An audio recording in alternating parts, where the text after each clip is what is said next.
Ladies and gentlemen, today I want to talk about an issue that affects millions of women across the United States.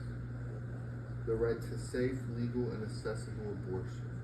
This is not just a political debate, it is a matter of personal freedom, health, and human dignity.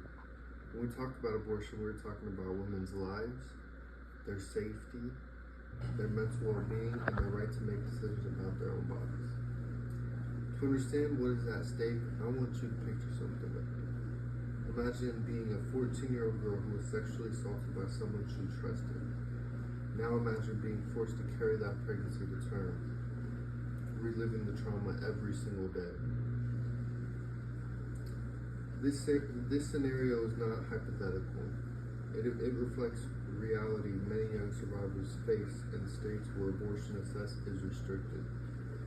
The emotions that arise from this situation shock, empathy, even anger. Helps us recognize why reproductive choice is so essential. Access to abortion is also a matter of safety. When women cannot obtain legal procedures, some feel so desperate they turn to dangerous, illegal alternatives. The fear of dying alone in pain should never be the consequence of being denied basic health care. No one should have to choose between breaking the law and preserving their own life, yet history and current data show that unsafe abortions rise dramatically when access is limited. We also have strong evidence about the emotional and mental consequences of being denied an abortion. We also have strong evidence about the emotional and mental consequences of being denied an abortion.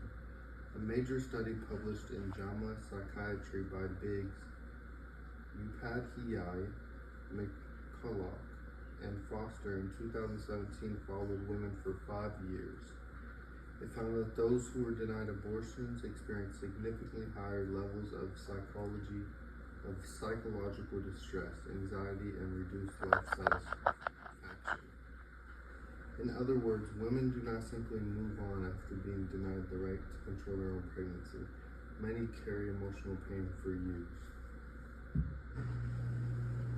For women, the issue is tied directly to violence.